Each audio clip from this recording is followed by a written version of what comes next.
ಕಟ್ಸ್ತಾರೆ, ಅದೇ ಏಂತಕ್ಕೆ ಯೂಸ್ ಇರಲ್ಲ, ಎಲ್ಲ ಗಲೀಜಾಗಿರ್ತವೆ, ಮತ್ತೆ ಯೂಸ್ ಮಾಡಲ್ಲ.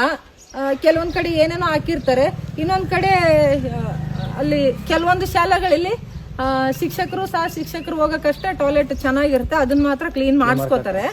ಆದ್ರೆ ಮಕ್ಕಳಿಗೆ ಒಂದು ಸ್ವಚ್ಛತೆ ಬಗ್ಗೆ ಅರಿವು ಮೂಡಿಸೋದಿಲ್ಲ ಮಕ್ಕಳಿಗೆ. ಮತ್ತೆ ಟಾಯ್ಲೆಟ್ ನ ಕೂಡ ಕ್ಲೀನ್ ಮಾಡಿಸಿದಿಲ್ಲ, ಅಷ್ಟೆಲ್ಲ ಗಬ್ಬೆದ್ ಹೋಗಿರುತ್ತೆ. ಆ ಮಕ್ಕಳುಗಳು ಹೊರಗಡೆ ಹೋಗ್ಬೇಕು, ವಾಶ್ರೂಮ್ಗೆ ಹೋಗ್ಬೇಕಂದ್ರೆ, ಟಾಯ್ಲೆಟ್ಗೆ ಹೋಗ್ಬೇಕಂದ್ರೆ, ಇಂಥ ಒಂದು ಪರಿಸ್ಥಿತಿ ನಿರ್ಮಾಣ ಆಗಿದೆ. ಇದಕ್ಕೇನ್ ಹೇಳ್ತೀರಾ ಅಂತ? ಟಾಯ್ಲೆಟ್ಗಳು ನಾನು ಬಂದಾಗ ಹಂಗೆ ಬೀಗ ಹಾಕಿತ್ತು, ಮಕ್ಕಳಿದ್ರು ಕೂಡ ಬೀಗ ಹಾಕಿತ್ತು ಟಾಯ್ಲೆಟ್. ಇದಂತಲ್ಲ ಸುಮಾರು ಶಾಲೆಗಳದ್ದು ಬೀಗ ಹಾಕಿರು. ಮತ್ತೆ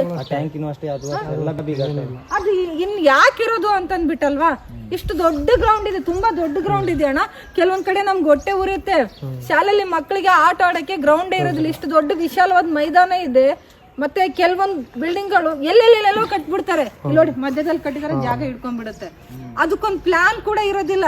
ಎಷ್ಟೋ ಕಟ್ಟಡಗಳನ್ನ ಪ್ಲಾನೇ ಇರೋದಿಲ್ಲ, ಅದ್ ಹೆಂಗ್ ಕಟ್ತಾರೋ ಏನ್ ಮಾಡ್ತಾರೋ, ಕಳಪೆ ಕಾಮಗಾರಿ, ಆ ಸೀಲಿಂಗ್ ಎಲ್ಲ ಬಿದ್ದೋಗೋ ತರ ಇರುತ್ತೆ. ಮತ್ತೆ ಮಳೆ ನೀರ್ ಬಂದ್ರೆ ಹಂಗೆ ಒಳಗ್ ಬರೋತಿರುತ್ತೆ, ಮೇಲೆ ಪೈಪ್ ಇಡೋ ಯೋಗ್ಯತೆ ಕೂಡ ಇಲ್ಲ ನಿಮ್ಗೆ. ಹೊಟ್ಟೆಗೆ ಅನ್ನ ತಿನ್ನಿ ಅಂತ ಆವಾಗಿಂದ ಅದನ್ನೇ ಹೇಳ್ತಾ ಇದ್ದೀನಿ ನಾನು.